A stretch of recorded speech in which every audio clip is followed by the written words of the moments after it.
You're tuned back into Agriculture Today, and we continue our grain market conversation with K-State grain economist Dan O'Brien.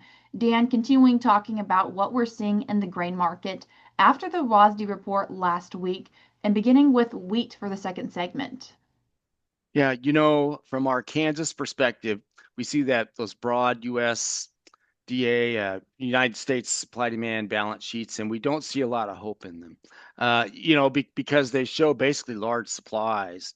And there was especially this last supply demand balance sheet the USDA came out with, and we're now in the 25-26 market year that started June 1. There was a again, the production figures had come out in the for July 1st. Not a lot of change, just a little bit higher production, and but USDA did increase the U.S. export figure overall by 25 million bushels. But when you dig into the details of it and see where those changes came from, most of it came from hard red winter wheat, what we grow, and it was a surprising change to me anyway. So in the last marketing year, up until this report, we were working off of the idea of the U.S. having about 210 million bushels of hard red winter wheat exported, and that's out of the total of about 825 we were looking at. But now in this report, given the recent strong pace of hard red winter wheat movement, that out of the new projection to 850, 275 of the million bushels of those came out of hard red. So that's a year-to-year increase of about 55, 60 million bushels. They even raised last year's figures a bit. And when you look at what's happening on a weekly basis, what happened for the most recent week we've got data on, July 10th, we had 6.6 million bushels of hard red exports, and without something to compare that to, that's just a number. But what we need to meet the USDA's projection now, and that's this new hyped up projection, is about 5.8, 5.9 million. So for whatever set of reasons that are out there, and we've got some we could talk about. I think you and I might talk about the Black Sea situation a little bit.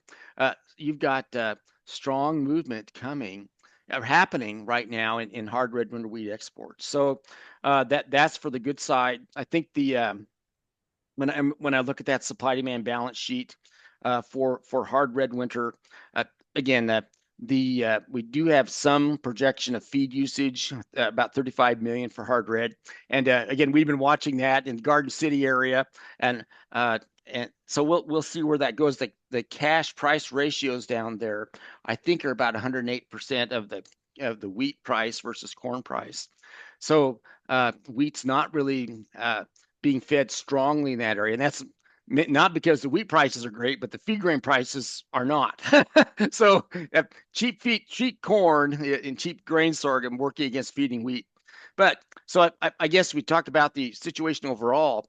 That's kind of a positive. I would say also that it continues to kind of at least get my attention to look at what's happening in major exporters of wheat here. Two marketing years ago, for the 23-24 marketing year, major exporters overall had about their stocks to use were about 11.6%, and then last year, the 24-25 market year, the one we finished, about 11.3%. Now projected down to 10.7. So we've got a tightening trend happening. So maybe that's probably a fair amount of what's in play. Our competitors on the world scene are tighter as we keep going forward. We really watch what's happening in Russia here.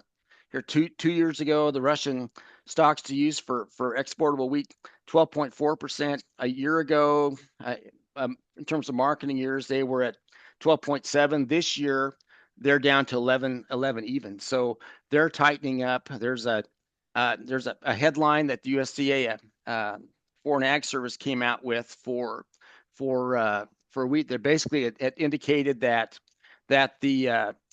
for Russian wheat, we had lower spring crop area but higher wheat crop yield. So that the drought you and I have been talking about for the last several weeks, it happened, but it hasn't taken the yield down some. It just took acres out. So it wasn't damaged terribly, doing pretty good, but they've got some areas damaged terribly, and some some issues in play also in the Ukraine, where they've had dry weather or had weather problems in growing their crops and are looking at issues. So that, and if our colleague Guy Allen was here with us talking about this, he'd want to bring in the currency issues. U.S. dollar's been a little bit cheaper, so you add all those together, and hard red, what we grow here, is starting to look a little bit more positive, and it couldn't happen at a better time. Basically, again, wheat harvest, we have good quantities of decent wheat around, and so all that adds up to even to a situation where even though the prices aren't well, underlying demand as is not doing that bad, and we'll see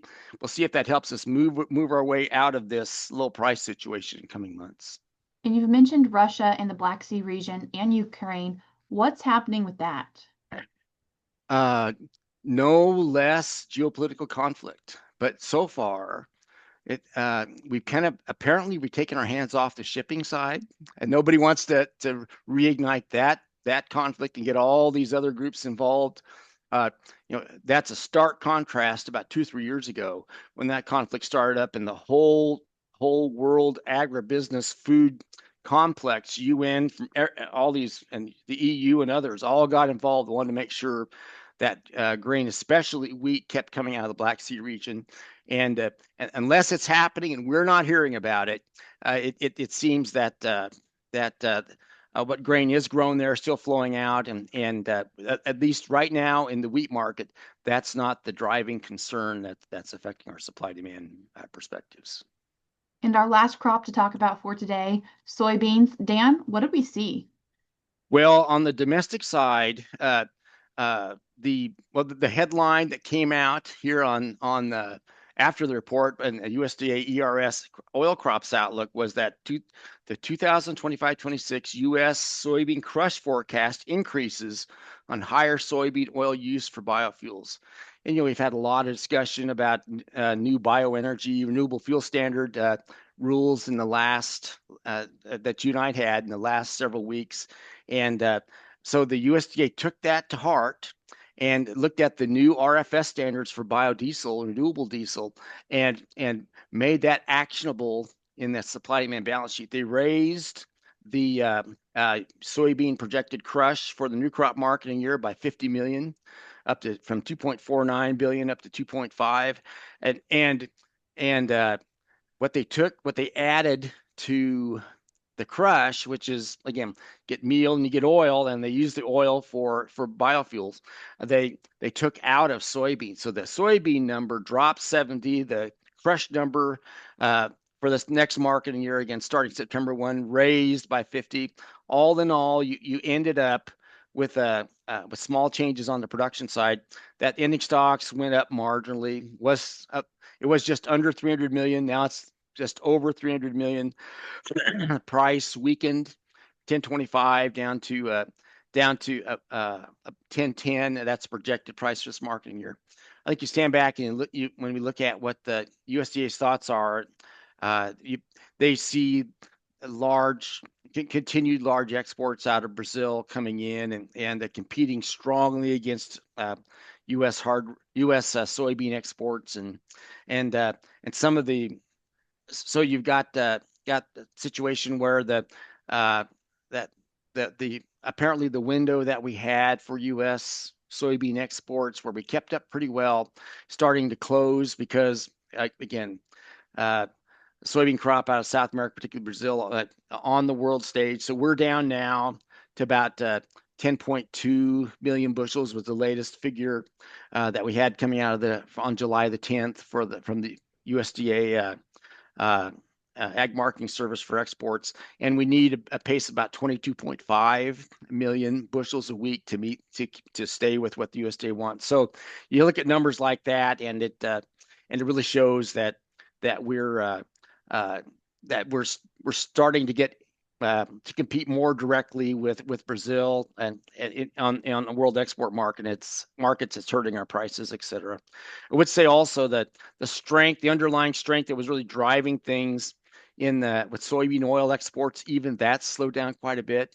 And you and I would talk about, oh gosh, tremendous, again, almost record high soybean oil exports over the last 3 or 4 or 5 months on a per week basis, and now we're back down to just pretty small levels. Again, uh, 4,500 metric tons shipped. We were at 45 to 60 thousand metric tons in past weeks. So that's slowed down some. Still not decent, not too bad as soybean meal exports. So I guess on the soybean side, you bring all that together, and it does seem that when I look at this oilseed complex, particularly soybeans, compare that to corn, compare that to wheat, it looks like we'd be more at risk. Ironically, with corn prices being generally low, it looks to me like we're more at risk to any shock on the production side that would impact the corn market. Uh, that could come in still this summer. I don't. I know that sounds that it sounds like an economist just trying to run the market up. I'm not, but we still have underlying risk there. Still very reliant on large crop assumption, which likely to happen, but not assured. More risk of a volatility to the upside in the feed grains, I think, than we are in the soybeans, just because, gosh, we got these foreign supplies of beans out of South America just coming in and starting to flood the market. And for wheat, low, well, I guess lower production in any of our major competitors, especially the Black Sea region, still an issue at play. Lower dollar helps, and I guess as long as we still maintain a healthy pace of exports of wheat out of the U.S., particularly for hard red. It'll even though right up front we're kind of overwhelmed with supplies right now in Kansas for wheat because the harvest just happened. Still, a good pace of exports that challenges the profitability of storage at the local agribusiness sector might help us in the next 3 or 4 or 5 months, and we'll see where we're at. But by the time we move out into through July and August into September, October, we'll have more surety of the size of the corn and soybean crops and a better idea of what our post-harvest situation is for wheat, and see where markets may go from there. Dan, I appreciate you taking the time to join us today. Thank you very much, Shelby. I appreciate it. That was K-State Grand Economist Dan O'Brien. We're cutting to a short break now on Agriculture Today, but we'll be right back.